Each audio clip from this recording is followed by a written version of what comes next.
जय भीम।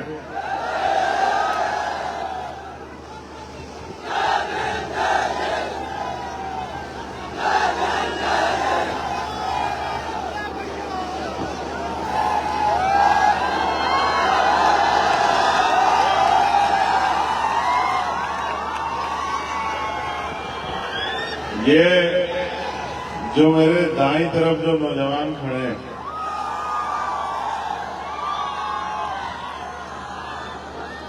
अब तो हमने आपको देख लिया, अब तो बैठ जाओ। अगर हमसे प्यार करते हो तो बैठ जाओ। हमारे कहने के बाद भी पुलिस की किसी और की जरूरत पड़े तो फिर बेकार। अगर हमने तुमसे कुछ मांग लिया और तुम लोग उसको पूरा ना करो तो फिर बेकार।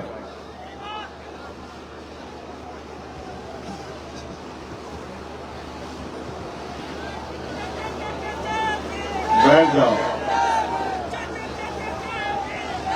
तुम्हारा नाम नहीं लिया गया? ये बाईं तरफ वालों को भी देख लिया मैंने। अब इनसे भी मेरा आग्रह है कि वो बैठ जाए। मैं समझ गया नारा लगाने का मतलब ये होता है कि अपनी तरफ ध्यान आकर्षित करना। तो ध्यान आकर्षित हो गया, लेकिन अब बैठ जाओ। अब कोई खड़ा नहीं रहेगा। जो खड़ा रहेगा माना जाएगा कि वो हमारा आदमी नहीं।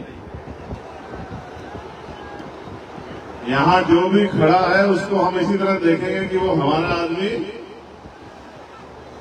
क्योंकि जो हमारा आदमी है वो तो हमारी एक बार की बात को मान लेता है।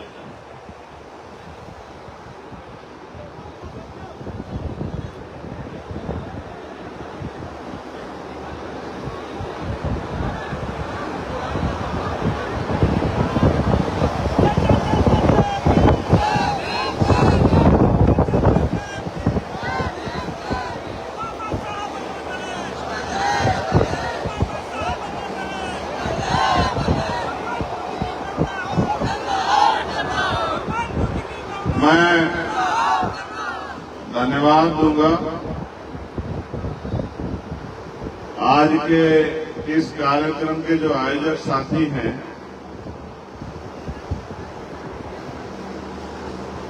जिनकी जिम्मेदारी यहां इस कार्यक्रम को कराने के लिए लगाई गई थी। भाई राहुल भारती जी, मनोज चौधरी जी, हमारे जिलाध्यक्ष देवेश कुमार जी, इस्लाम राणा जी, पंकज मौर्य जी, वसीर खान जी, अनिल कुमार जी, अजय आजाद जी, राम नेवल घोष जी, केशव राम जी, मिल्कीपुर विधानसभा के अध्यक्ष विष्णु प्रताप जी, गुलशन भारती जी, असलम भाई, ओम प्रकाश, भाई मुकेश गौतम जी, दूधनाथ यादव जी, अमित गुर्जर जी, राजकृष्ण मिथुन जी, हमारे जोन के प्रभारी अवनीश निगम जी, आबिद जी, अरबाबुल हक जी, ब्रजेश यादव जी, हमारे भीम आर्मी से मनीष आजाद जी, सुरजीत कुमार जी, रुपेश राव जी, आलोक बोध जी, करण आजाद जी, संदीप भारती जी, जयनाथ जी, सतीश राज जी, रमेश कुमार जी, विनोद राजवंशी जी, रघुनाथ जी, मोहित आजाद जी। और ये हमारी एक और लिस्ट मेरे पास है ब्लॉक कमेटी की। राम मूरत जी, सिद्धू जी, भोला भारती जी, सत्यम जी, जितेंद्र जी, रमेश जी, डॉक्टर आकाश जी, हरिराम जी, सुभाष जी, धनी आजाद जी, सुरेश आजाद जी, रामचंद्र जी, विशाल अम्बेडकर जी, नीरज कुमार जी, संजय रावत जी। मैं आप सबका बहुत बहुत धन्यवाद करता हूं। मेरे साथ चल के आए पार्टी के प्रदेश अध्यक्ष सुनील कुमार चित्तौड़ जी और महासचिव डॉक्टर आकिब साहब का भी मैं धन्यवाद करता हूं। और सबसे ज्यादा धन्यवाद करता हूं यहां उपस्थित इस मिल्कीपुर विधानसभा अयोध्या क्षेत्र की महान जनता का, जो माएं बहनें हमारी बैठी है यहाँ, इनका धन्यवाद। हमारे नौजवान साथियों का धन्यवाद और जिम्मेदार साथी हैं उनका भी धन्यवाद।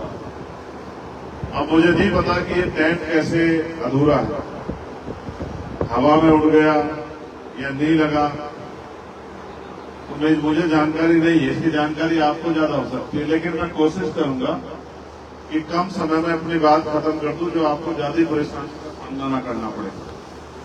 और मेरा ऐसा भी विश्वास है कि जिस उद्देश्य के लिए मैं यहाँ आया हूँ, आप मेरे उस उद्देश्य को भी समझेंगे। अपनी बात को शुरू करने से पहले मैं नमन करूंगा बाबू मित्र सेन यादव जी को, जिन्होंने अयोध्या में बहुजन मूवमेंट को घर घर तक पहुंचाने का काम किया। सम्मानित साथियों, आज इस अवसर पे बहुजन समाज में जन्मे सभी संतों, गुरुओं और महान पुरुषों को भी मैं नमन करता हूं।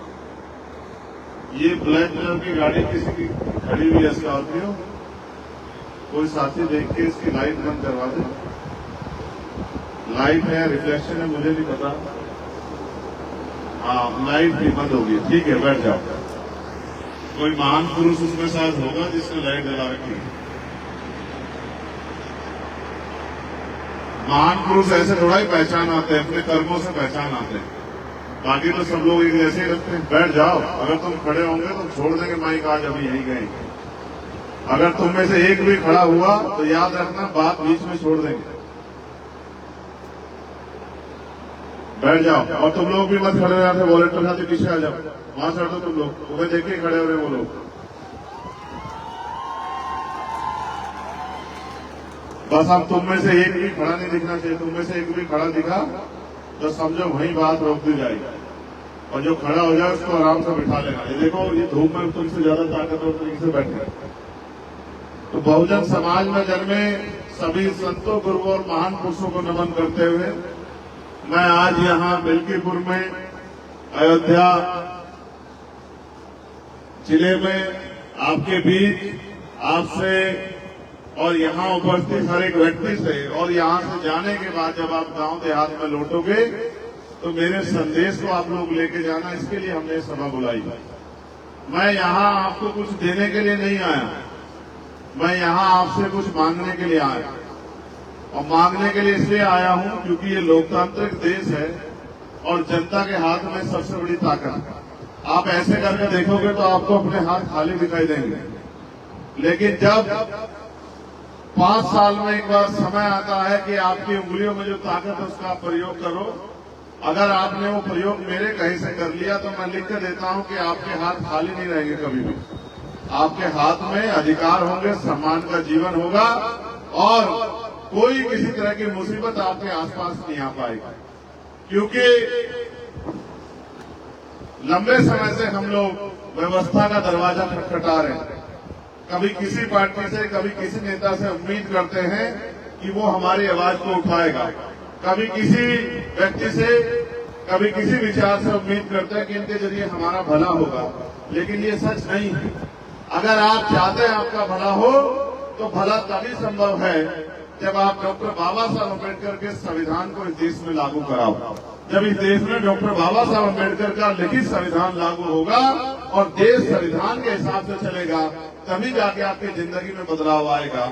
और संविधान को लागू वही करा सकते हैं, संविधान को जिम्मेदारी से वही चला सकते हैं जो सत्ता में होते हैं। लोकतंत्र में वोट के आधार पर सत्ता तय होती है। इतनी भारी संख्या में नौजवान यहाँ आए हैं और वहाँ ऊपर कोने कोने तक बैठे हैं, इधर भी बहुत दूर दूर तक पूरे ग्राउंड में फैले हुए हैं, वहाँ सामने तो किसी छत पर चढ़ के बैठे हुए हैं। लेकिन आप मुझे बताओ, क्या आज देश में गरीब को सम्मान की जिंदगी मिल रही है क्या? बताओ, मिल रही है क्या? और अगर मिल नहीं रही है तो ये तमाम सरकारें और तमाम नेता और ये किस काम के हैं? जनता के। आप महसूस करके देखो, महसूस करके देखो। जो बुनियादी जरूरत है हमारी एजुकेशन, शिक्षा, अभी शिक्षा का बजट जारी हुआ तो शिक्षा का बजट सरकार ने कम कर दिया। क्यों कम कर दिया? कि हमारे देश में बहुत अच्छी शिक्षा मिल रही है, बजट कम कर दिया।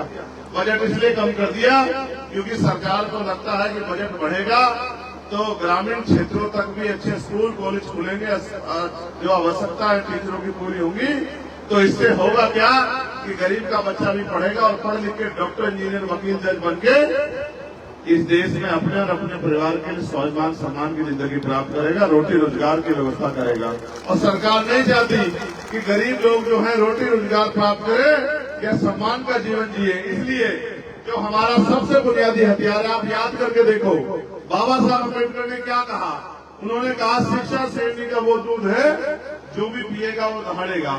लेकिन आप महसूस करो, ये बात अभी मैंने 2 दिन पहले पार्लियामेंट में कही थी कि बाबा साहब ने कहा था कि शिक्षा शेरनी का वो दूध है जो पिएगा वो दहाड़ेगा। अगर मैं आज पार्लियामेंट में खड़ा हूं तो इस शिक्षा की वजह से खड़ा हूं, या फिर जो जनता ने मुझे वोट देके भेजा इस वजह से खड़ा हूं। आप ये बताओ, क्या कोई गरीब का बेटा डॉक्टर, इंजीनियर बन सकता है इस देश में? अगर सरकारी कॉलेज में नंबर नहीं आया तो करोड़ों रुपए की डोनेशन लगती है। हर माँ बाप चाहते हैं उनका बेटा डॉक्टर, इंजीनियर बने, तो बनेगा कहाँ से जब सरकारी स्कूल तो गवर्नमेंट बंद कर रही है और प्राइवेट स्कूल बड़े बड़े खुल गए हैं। और प्राइवेट स्कूलों में शिक्षा इतनी महंगी है कि लाखों लाखों रुपए का खर्चा कोई गरीब परिवार वहन नहीं कर सकता है।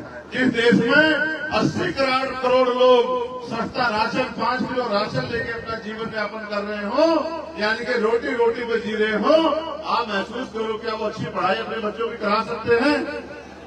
बताओ, करा सकते हैं? सोचो, महसूस करो, इस देश में लाखों लोग अच्छा इलाज न मिलने के कारण मर जाते हैं। और ये अच्छा इलाज क्यों नहीं मिलता? सरकार को तो हम बराबर का टैक्स देते हैं, फिर अच्छा इलाज क्यों नहीं मिलता? अच्छा इलाज इसलिए नहीं मिलता कि अच्छा इलाज आज के समय में चाहिए तो प्राइवेट हॉस्पिटल में जाना पड़ेगा। और प्राइवेट हॉस्पिटल में कौन जा सकता है? जिसकी जेब में पैसा है। और पैसा किसकी जेब में है? देश के 80 करोड़ लोग तो 5 किलो राशन पे जिंदगी जी रहे हैं। देश के 80 करोड़ लोग से ज्यादा लोग तो महीने में 10,000 रुपए भी नहीं कमाते हैं। उनकी न्यूनतम वेतन तो साल भर का 1 लाख रुपए भी नहीं है। तो आप मुझे बताओ कि वो लोग अच्छा इलाज करा सकते हैं क्या? अभी प्राइवेट हॉस्पिटल में जाओगे तो डॉक्टर कितने पैसे का पर्चा बनाता है? कितने पैसे का? कहीं 200 रुपए का, कहीं 400 रुपए, कहीं 500 रुपए का। और कहता है अगर रात को दिखाना है इमरजेंसी में तो 2,000 रुपए लगेगा फीस। कहता नहीं कहता? आप बताओ कि अगर 2,000 रुपए फीस देने की स्थिति होती तो इस देश में लोग 5 किलो राशन पे अपनी जिंदगी चलाते हैं। तो कितने ही लोग सड़क पे मर जाएं, एक्सीडेंट होकर मर जाएं, अस्पताल में मर जाएं। अस्पताल में दवाइयां नहीं है, डॉक्टर नहीं है, कोई टेस्ट अस्पताल में नहीं होता। और तो और हमारे नेता लोग भी बैठे हैं। आप महसूस करके देखो, जिस डॉक्टर के पास जाओगे वो ये कहेगा टेस्ट हमारी लैब से होगा। कहता है नहीं कहता है? मैं किसी दूसरे की रिपोर्ट को नहीं मानूंगा, मैं अपने आप टेस्ट कराऊंगा। यानी कि एक और चोरी, एक और डकैती। भाई ये बताओ गरीब लोग जाएंगे कहाँ? और सरकारें बजट कम कर रही है हेल्थ का, सरकारें एजुकेशन का बजट कम कर रही है। तो मेरी समझ में ये आता है कि ऐसे रास्ता निकलने वाला नहीं है। आप लंबे समय से लोगों पे भरोसा कर रहे हो और ये लोग आपकी वोट को लेके अपने आप पैसे वाले बन के बड़े बड़े कोठी बंगलों में चले जाते हैं, बड़े बड़ी गाड़ियों में घूमते हैं, तमाम तरह की सुख सुविधा प्राप्त करते हैं। और इस गरीब समाज जिससे उठकर जाते हैं उस समाज की तरफ पलट के नहीं देखते। तो आपकी मेरी जिम्मेदारी होती है कि ऐसे लोगों को कुर्सी से हटा के और आपके काम करने वाले लोगों को मौका दिया जाए। आज मैं जब ये देख रहा हूँ नौजवानों को, तो मुझसे मीडिया के लोग कहा करते थे 1 साल पहले, और क्या कहते थे कि चंद्रशेखर आजाद साहब आपके साथ तो सब नौजवान लोग लगे हुए हैं, ये नौजवान लोग क्या कर लेंगे? तो मैं इनसे कहता था कि संघर्षों के साए में घनघोर जवानी पलती है और जिस ओर जवानी चलती है उस ओर जमाना चलता है। ये मेरी बात को मानते नहीं थे, लेकिन जब नगीना में आपने अपने मेहनत प्रयास से और अपना सांसद जिता दिया तो अब ये लोग मुझे कहने लगे हैं कि ये नौजवान तो अब उत्तर प्रदेश की काया बदल के रख देंगे। ये नौजवान तो जब इन्होंने सांसद जिता दिया तो अब ये अपने विधायक जिता के भी अपनी राजनीतिक ताकत उत्तर प्रदेश में बना सकते हैं और गरीब को उनका हक अधिकार दिला सकते हैं। तो ये जो जवानी या नौजवान बैठा है, मैं इनसे पूछना चाहता हूँ, क्या ये गरीबी बेबसी की जिंदगी अच्छी लग रही है? क्या इस गरीबी बेबसी की जिंदगी में मजा आ रहा है? कभी आपने मुख्यमंत्री जी की रैली देखी है क्या? अगर देखी हो तो बताओ, ऐसा टेंट होता है क्या? ऐसा टेंट होता है क्या? और कैसा टेंट होता है? हमारे बदन पे पहने हुए कपड़ों से भी अच्छे कपड़े का टेंट होता है नहीं होता बताओ? और बड़े बड़े सोफे, एसी, कूलर और ये और वो और पानी और सब चीज। और यहाँ देखो, क्योंकि ये गरीबों की रैली है, गरीबों की, ये गरीबों की, कमजोरों की रैली है, इसलिए ना टेंट है, ना बड़े बड़े गद्दे कुर्सियां हैं, ना एसी लगा हुआ है, पंखा भी, लाइट चली गई ऐसा लग रहा है। उत्तर प्रदेश में वैसे तो लाइट आती नहीं है, और आती भी है तो सोने के तारों में आती है। बिजली का बिल इतना आता है कि गरीब की जेब कट जाती है। तो पंखे भी जो चल रहे हैं इस हवा से चल रहे हैं जो कुदरत चला रहे हैं। मैं आपसे कहना चाहता हूं, हम तो मेहनत कश लोग हैं, किसान मजदूर समाज से आते हैं। हमने तो इससे पूरे दिन देखे हैं, गर्मियों में पसीना बहा बहा के कुछ पैसे कमा के अपने पेट का, अपने परिवार का पेट पाला है। ये गर्मी हमारा कुछ नहीं बिगाड़ सकती। लेकिन मैं आपसे पूछना चाहता हूं, क्या इस देश में हमें सुख सुविधा लेने का अधिकार है या नहीं है? क्या हमें सम्मान से जीने का अधिकार है या नहीं है? क्या हमारी माँ बहनों को इज्जत की जिंदगी जीने, सम्मान की जिंदगी जीने का अधिकार है या नहीं है? बताओ। कितने लोग चाहते हैं कि हमें गरीबों को भी, दलित, पिछड़े, कमजोर समाज के लोगों को भी इज्जत की जिंदगी मिलनी चाहिए? जरा हाथ उठा के बताओ। हाथ उठाने को कहा, खड़े होने को नहीं कहा। और खड़े होने के साथ क्या शर्त थी पता है या नहीं पता है?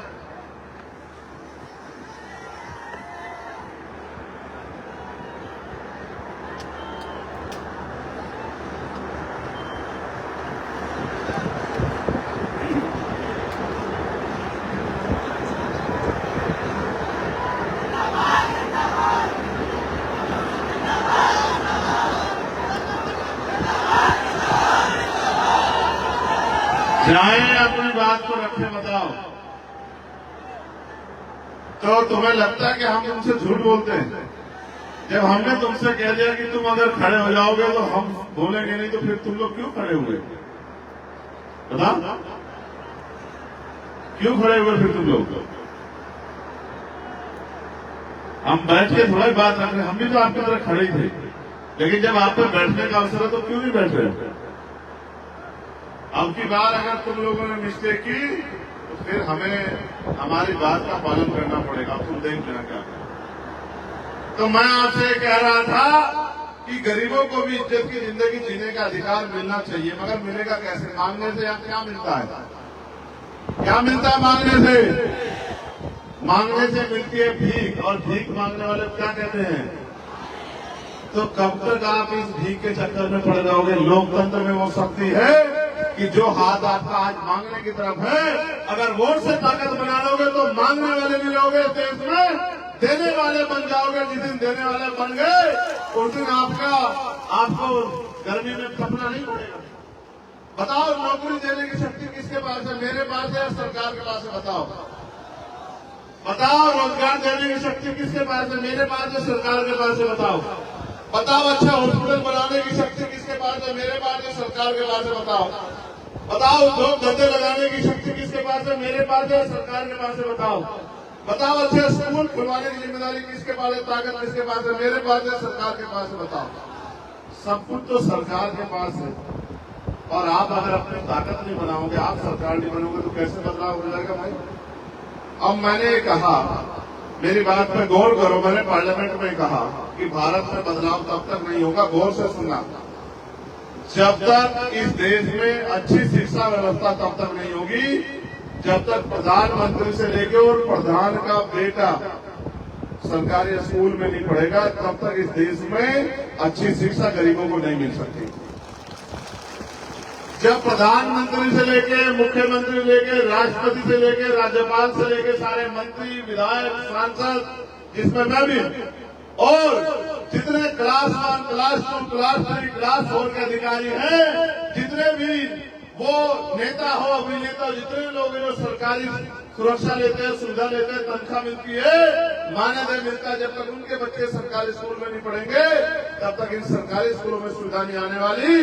क्योंकि सुविधा तब आएगी जब एक ही कमरे में क्लास 4 के बच्चे बैठे होंगे, एक बच्चा मुख्यमंत्री जी का होगा, दूसरा बच्चा कलेक्टर साहब का होगा, तीसरा बच्चा एसएसपी महोदय का होगा, चौथा बच्चा सीओ महोदय का होगा, पांचवा बच्चा हमारे जैसे किसान मजदूर के परिवार का होगा, छठा बच्चा सफाई का काम करने वाले का होगा और सातवां बच्चा खेतों में मजदूरी करने वाले का होगा। जब तक ये नहीं होगा तब तक अच्छी शिक्षा नहीं आएगी। जिस दिन ये हो गया, न मास्टर की कमी होगी, न स्कूल गिरने वाला होगा, न पंखों की कमी होगी, न किताबों की कमी होगी, बेहतर से बेहतर शिक्षा मिलेगी। ये होगा बदलाव। और फिर अच्छा इलाज कब मिलेगा? जब राष्ट्रपति से लेके और गांव में रहने वाले प्रधान के बच्चे का भी इलाज और उनका खुद का इलाज भी सरकारी अस्पतालों में होगा। तब आएगी सरकारी अस्पतालों में सुविधाएं। कैसे? अगर मुख्यमंत्री जी बीमार हो जाए, मैं तो नहीं करता हमारे यहाँ अच्छे मुख्यमंत्री बेचारे बीमार हो जाएं, लेकिन क्योंकि ये तो बीमारी आदमी के साथ होती है, मैं उदाहरण के तौर पर कह रहा हूँ, अगर कोई भी नेता बीमार हो जाए और उसको प्राइवेट हॉस्पिटल में ना जाने जाए, सरकारी हॉस्पिटल में लाया जाए, तब उसको पता लगेगा कि सरकारी हॉस्पिटल की स्थिति कैसी है। ना डॉक्टर है, ना दवाई है, ना कुछ है, ना कुछ है। तब जाके बदलाव होगा जब जिलाधिकारी को बीमारी होने पे जिलाधिकारी भी सरकारी अस्पताल में इलाज कराएगा। जब हम गरीब किसान मजदूर परिवार के लोग इलाज कराते हैं, तब आएगा अच्छा इलाज व्यवस्था, तब आएंगे डॉक्टर बढ़िया, तब जो है बाहर से दवाई नहीं लेके जाएगी, तब एक्सरे मशीन भी होगी, MRI मशीन भी होगी और तमाम तरह की चीजें होंगी, तब जाके बदलाव होगा। और मैं फिर आपसे कहना चाहता हूँ, अगर बदलाव ना देखो, पॉलिसी बना के लाखों लोगों के लिए बदलाव किया जा सकता है। इंडिविजुअल व्यक्तिगत लाभ देके एक दो लोगों की मदद की जा सकती है। जैसे मुझसे कोई कहे कि भाई मेरा बच्चा बीमार है, मुझे कुछ पैसे दे दो, मैं दे दूंगा, तो एक बच्चे का इलाज हो जाएगा। लेकिन अगर पॉलिसी बन जाए तो करोड़ों बच्चों का इलाज मुफ्त में हो जाएगा, नहीं हो जाएगा? बताओ। अभी तो मैंने कहा था MBBS MD बनने के लिए करोड़ों रुपए चाहिए जब, लेकिन शिक्षा इस देश में समान हो जाएगी और शिक्षा मुफ्त हो जाएगी तो किसान का बेटा भी डॉक्टर इंजीनियर बन पाएगा, वकील जज बन पाएगा। जब उनकी जेब नहीं कटेगी, जब उनको जमीन गिरवी नहीं रखनी पड़ेगी, जब उनको कर्ज नहीं लेना पड़ेगा। और मैं फिर आपसे कहना चाहता हूँ साथियों, इसको लागू कराने के लिए शक्ति की जरूरत है और शक्ति आपके अंगूठे में है। जितनी ये शक्ति आपने मेरे साथ खड़ी कर दी, आजाद समाज पार्टी की पॉलिसी के साथ खड़ी कर दी, उस दिन वो दिन दूर नहीं कि पहले उत्तर प्रदेश में और फिर देश में ये होकर रहेगा। इसको कोई होने से रोक नहीं सकता है, क्योंकि अब गरीब जागरूक हो गए हैं, अपने अधिकारों के प्रति सचेत हो गए हैं। आप महसूस करो, और ये बात मीडिया के लोग भी सुन लो, हमने मांग की है कि देश की आजादी के 75 साल हो गए हैं, अब निजी क्षेत्रों में आरक्षण की व्यवस्था होनी चाहिए और SC ST OBC के लोगों को संख्या के आधार पर आरक्षण मिलना चाहिए। बताओ, मिलना चाहिए नहीं मिलना चाहिए? इस बात को भी समझो। 2% सरकारी नौकरियां हैं, 98% प्राइवेट सेक्टर है, 2% सरकारी नौकरियों में आरक्षण है और 98% प्राइवेट सेक्टर में आरक्षण नहीं है। 98% प्राइवेट सेक्टर किसका है? सुनो, प्राइवेट सेक्टर में तुमसे कोई पूछ ले, कहे भाई वो क्यों देंगे नौकरी? इसलिए देंगे क्योंकि सरकार प्राइवेट सेक्टर में जो लोग उद्योग लगाते हैं, 1 रुपया लीज पे लाखों बीघे जमीन उनको देती है, हजारों बीघे जमीन देती है, साथ करोड़ों रुपए का लोन उनको देती है बैंक से, साथ करोड़ों रुपए के टैक्स में छूट करती है। ये सारा पैसा हमारी मेहनत की कमाई का होता है। ये जमीनें जनता की होती है। जब ये जमीनें आप उनको देते हो, छूट देते हो, टैक्स में जो छूट देते हो और लोन देते हो, तो जनता का पैसा जब उनको देते हो तो जनता को हिस्सेदारी भी उसमें मिलनी चाहिए। इसलिए मैं कहता हूँ कि निजी क्षेत्रों में आरक्षण की व्यवस्था होनी चाहिए। साथ जब सामान उनकी कंपनियों में जो बनता हम खरीदते हैं, तो जब उनके जो है ग्राहक हम हैं, तो उनके कर्मचारी हम लोग क्यों नहीं हो सकते? सरकार मुझे इस बात का जवाब दे। इसलिए मैं आपसे कहना चाहता हूं कि लड़ाई बड़ी लंबी है, लेकिन लड़नी है। हम तो पार्लियामेंट में जब से हम गए हैं, आप ये जानते हैं, सबकी आवाज उठाते हैं। बीएड के बच्चों की आवाज उठाते हैं कि उनको भर्तियां निकाल के नौकरी दो, बैकलॉग भरा जाए, इसकी आवाज उठाते हैं। और BTC के बच्चों की आवाज उठाते हैं, साथ होमगार्डों की आवाज उठाते हैं, PRD के जवानों का माने जो बड़े उनकी आवाज उठाते हैं। महिला जितनी है हमारी बहनें, आशा हो, आंगनबाड़ी हो, भोजन माता हो, ग्राम सेवक हो, तमाम लोगों की आवाज हम लोग उठाते हैं। बेरोजगार नौजवानों को 5,000 रुपए भत्ता मिले, इसकी आवाज भी हम लोगों ने उठाई। साथ हमने ये भी आवाज उठाई कि महिलाओं को जो पेंशन मिलती है 500 रुपए, वो बढ़ के 5000 रुपए होनी चाहिए। और भी हमने आवाज उठाई कि गैस के सिलेंडर का दाम 500 रुपए होना चाहिए, इससे ज्यादा नहीं होना चाहिए। बिजली के दाम कम होने चाहिए, बिजली के दाम जो सोने की बिजली के दाम होंगे वो कम होने चाहिए। हम तो लगातार आवाज उठा रहे हैं। और तो और हम अपने पुलिस के भाइयों की भी आवाज उठाते हैं। हमने ये भी कहा कि इनकी ड्यूटी भी 8 घंटे की होनी चाहिए, इनको भी सप्ताह में 1 दिन छुट्टी मिलनी चाहिए। और बॉर्डर स्कीम जो है, बॉर्डर स्कीम का जो नुकसान इनको हो रहा है, जैसे छुट्टी मिली, अब इनकी ड्यूटी अयोध्या में रहने वाले हैं ये बिजनौर के, अभी ये 1 दिन की छुट्टी मिली, सुबह यहाँ से जाएंगे, शाम तक तो बिजनौर पहुंचेंगे और शाम के टाइम उधर चलेंगे तो तब अगले दिन यहाँ पहुंचेंगे। तो हमने कहा कि बॉर्डर स्कीम खत्म करके बराबर के संबंधित जिलों में इनको पोस्टिंग मिलनी चाहिए, क्योंकि ये भी इंसान है, अपने परिवार के बीच में पहुंच जाए। इनके दिन को भी जो है अपने परिवार से मिलने की आजादी होनी चाहिए। ये मांग भी हमने उठाई, लेकिन जैसे हमने मांग उठाई तो भाजपा के लोग सब लोग चिल्लाने लगे, भाई ये राज्य का विषय, राज्य का विषय है। तो हमने कहा भाई राज्य का विषय भले ही हो, हम तो मॉडर्नाइजेशन की बात कर रहे हैं। हम तो कह रहे हैं कि मॉडर्नाइजेशन पुलिस में होना चाहिए। अब पुलिस में सुधार की जरूरत है, रिफॉर्म की जरूरत है। रिफॉर्म को सेंटर ही करेगी या नहीं करेगी बताओ? रिफॉर्म का काम स्टेट का नहीं है, रिफॉर्म का काम सेंटर का है। सेंटर कानून बनाएंगे, हर स्टेट अपने पुलिस कर्मियों की सुविधा ले। बताओ कैसे नहीं बदलाव होगा? तो हम तो वकील लोग हैं, तो समझते हैं कैसे क्या करना है। लेकिन मैं आपसे पूछना चाहता हूँ, आप नहीं चाहते कि अब ये परिस्थिति बदलनी चाहिए? जोर से बताओ, चाहते भी चाहते हो? तो भैया चाहने से तभी होगा जब चाहने के साथ आप उस पर काम करना भी शुरू कर दोगे। आपने यहाँ तमाम लोगों को अवसर दिया, तमाम लोगों को आगे बढ़ाया, और जो लोग आगे बढ़े उन्होंने अपने और अपने परिवार को आगे बढ़ाया, लेकिन ये गरीब समाज वहीं का वहीं रह गया। मैं यहाँ के लोगों से कहना चाहता हूँ, देखो नगीना के लोगों ने मेरी बात मानी, तो बताओ नगीना के लोगों को फायदा हुआ नहीं हुआ?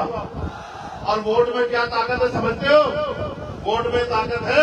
कल तक हम जहाँ सरकारी दफ्तरों में फिरते थे कि हमारे यहाँ सड़क बनवा दो, हमारे यहाँ बिजली घर बनवा दो, हमारे यहाँ स्कूल बनवा दो, हमारे यहाँ जो है ये गड्ढे भर गए हैं तो गड्ढों को बनवा दो, ठीक करवा दो, हमारे यहाँ जो है नल लगवा दो। आज आपकी ताकत से, आपके संघर्ष से आज हम पे वो निधि है कि हमारी एक कलम के साइन होने से कई कई किलोमीटर की सड़क बन जाएगी और तमाम अधिकारी कर्मचारी हमारी बात को बेचारे जिम्मेदार को सुनते हैं। अगर ऐसी ताकत आप अपने क्षेत्रों में बना लोगे तो बताओ परिवर्तन होगा या नहीं होगा? बताओ। तो अब मैं आपसे जो कहना चाहता हूं उसको गौर से सुन लो। अगर परिवर्तन करना चाहते हो तो परिवर्तन के लिए तैयार हो जाओ। बताओ कितने लोग तैयार हैं? ऐसे हाथ खड़ा करके बताओ। ऐसे हाथ खड़ा करने के साथ मुट्ठी भी बंद करने, जरा इशारे भी समझो। एक हाथ जिसकी मुट्ठी बंद है उसको ये मान लिया जाए कि वो लोग अपनी लड़ाई लड़ने के लिए तैयार है, तेरी शर्ट वाले भाई को छोड़ के बस। अच्छा वकील आदमी हूं, मेरी नजर चारों तरफ रहती है। चलो हाथ नीचे करो। तो अब जो मैं आपसे कह रहा हूं बताओ उसको पूरा कर दोगे नहीं कर दोगे? तो आज से आपको ये करना है कि आपको आज के बाद आप हजारों की संख्या में यहाँ हो तो जितने भी रिश्तेदार आपके मिल्कीपुर में रहते हैं, अब कल से आपको उनको फोन करना शुरू करना है और उनको फोन करके कहना है कि इस बार हमें इधर उधर नहीं देखना, इस बार हमें आजाद समाज पार्टी के प्रत्याशी को वोट देकर ताकत देनी। बताओ कर दोगे नहीं कर दोगे? और जितने नौजवान यहाँ हैं, और नौजवान में तो इतनी शक्ति है, और नौजवान तो देश की सेवा बॉर्डर पर करता है। मैं नौजवानों से कहना चाहता हूँ बताओ एक दिन में 2 लोगों को तैयार कर दोगे नहीं कर दोगे?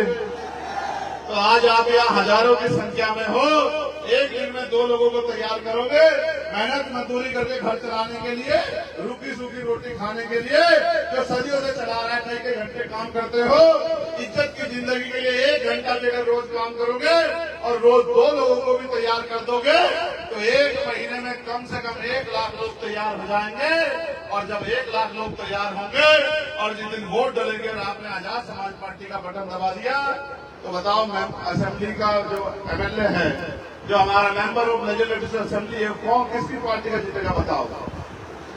किसकी पार्टी का जीतेगा बताओ? और जब आजाद समाज पार्टी का मेंबर ऑफ लेजिस्लेटिव असेंबली जीतेगा तो आप ये बताओ कि आपके हिस्से में इज्जत सम्मान आएगा नहीं आएगा? बताओ बताओ। आपकी बात को कहने वाला लखनऊ में कोई होगा नहीं होगा? जिस तरह से दिल्ली के बाद दिल्ली वालों से आपका अकेला चंद्रशेखर लड़ रहा है, तो यहाँ से मिल्कीपुर से भी एक दूसरा चंद्रशेखर जाके मुख्यमंत्री जी के सामने अपने लोगों के अधिकारों के लिए आपसे आप मिला के आवाज खड़े करेगा नहीं करेगा? बताओ बताओ, चाहते हो नहीं चाहते हो ये? तो अब तुम लोग चुप रहना, सिर्फ महिलाओं से बात होगी। आप ये बताओ, हमारा निशान आपको पता है नहीं पता अभी तक? क्या है निशान? जोर से बताओ, आवाज क्यों आ रही है? अभी नहीं आई मुझे बात। चुप रहो, इसको बोलने दो बस। नहीं, मुझे नहीं सुनाई दे रहा। जोर से बोल के बताओ। मुझे तो पता नहीं, कुछ फलफा सुनाई दे रहा। बताओ क्या जा रहा है, बताओ। जोर से नहीं बोलोगे तो मालूम है नहीं, मुझे सब सुनाई दे रहा है, लेकिन जब तक जोर से ये माइक में क्या होता है? हाँ बोलो, दो माइक दो। बताओ क्या है निशान? बताओ निशान क्या है? बताओ बताओ, हमारा निशान क्या है? बताओ। पीछे वालों को तो पूछो, किसी को पता है?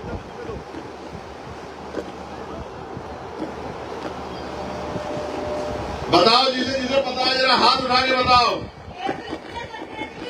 केतली पक्का? अरे ठीक है, माइक बंद करो। ये कभी चंद्रशेखर को ढूंढो, वहां चंद्रशेखर नहीं मिलेगा, वहां केतली मिलेगी। केतली के आगे का बटन दबाना पड़ेगा, तभी जाके ताकत बनेगी हमारी। समझ रहे समझ रहे हो? अब तुम लोग बताओ क्या है निशान हमारा?